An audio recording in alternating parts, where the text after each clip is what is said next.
end of the world. Study if you can. I foretold Scripture. These are the ends of days. All of humanity should gather as one prayer for the preservation of the living and the soul of the elect.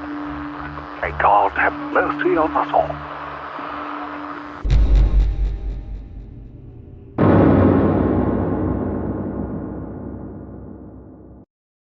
I've been here for more eons than any mortal could comprehend. From the zenith of my grand tower, every moment that has passed and will pass on Earth unfurls before me. A tapestry of interconnected threads, I watch each one, ensuring that the dance of time remains choreographed and precise. I am the Timemaster, the guardian of Earth's temporal realm. The enormity of my responsibility is like a weight on my shoulders, pressing me deeper into my throne with every passing millennium. Each decision, every life and every event are in a way mine to know and guide. Though time itself is a river that flows steadily onward, my task is to ensure that none of its tributaries stray too far from their intended path. I've seen civilizations rise and fall, meteors threaten and pass, love stories unfold, and wars devastate. But through it all, I've remained untouched by time's passage, a constant in a world of change. From my vantage point in the tower, it's rare for anything to catch me by surprise. Yet as I was tracing the course of an ancient civilization through time's woven threads, an unmistakable sound echoed through the vast hall. A knock. It was rhythmic, hesitant but confident. No soul had ever visited my abode in all the eons I had been here. Curiosity piqued, I slowly rose from my throne and descended the spiral staircase that wound its way down the heart of the tower. The door was grand, made of a material not found on Earth, shimmering and shifting with the colors of time itself. As I approached, the knocking became more urgent. Drawing the immense door open, I was met by the sight of a teenage boy, his features as timeless as the cosmos, and yet as fresh and lively as a blooming flower. "Who are you?" I asked, though not unkindly. The boy looked up, his eyes reflecting the swirling cosmos. "I am Jacob.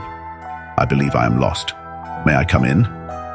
There was something inexplicably familiar about him, as if I had known him from some long-forgotten past, or perhaps a future I hadn't yet seen. I nodded, allowing him to step inside. He looked around, his eyes wide with wonder. "This is the tapestry of time, isn't it? Every moment that ever was and ever will be." I nodded. "It is. But why have you come here? How did you find this place?" Jacob hesitated, his fingers playing with the hem of his shorts. "I've been having dreams, visions of this place, of you. And in every dream there's a sense of urgency, a feeling that something is about to change." I felt a shiver run down my spine. The tapestry never showed me visions of my own future, but here was Jacob, a living vision standing before me. As if sensing my thoughts, he continued, "In my dreams, there's a tear in the tapestry, a break in the flow of time. And I felt drawn here, as if I needed to be here to mend it." I led him to the heart of the tower where the vast tapestry hung. There, to my horror, was a tear. Threads of past, present and future frayed and twisted around it, threatening to unravel. "How did this happen?" Jacob whispered. I shook my head. "I don't know, but this tear, if left unattended, could spawn chaos, a distortion of time as we know it." We toiled for hours, with me guiding Jacob on intertwining the threads. But as we worked, an unsettling realization crept in. The tear wasn't just mending. It was morphing, taking on a different form, a gateway of sorts. "You have a gift," I murmured, watching the transformation. He paused, "Or perhaps a curse."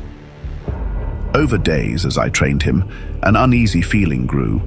He was not merely my successor, but something more, something unforeseen. One evening, as the vastness of time sprawled before us, I told him, "The tapestry chose you, but not as a time master, as something else." He stared back, a coldness in his eyes. I felt it too. A shift, a transformation. As weeks passed, a palpable darkness enveloped the tower. My vitality drained, and I knew my tenure was ending, but not as I had envisioned. The day of my departure, we stood before the transformed tapestry. As our hands met, a chilling energy coursed through me. The mantle was shifting, but not as protector, as a harbinger. "Guard it, Jacob," I whispered, my voice trembling. "But remember, power can corrupt." His eyes, now void of warmth, fixed on the tapestry.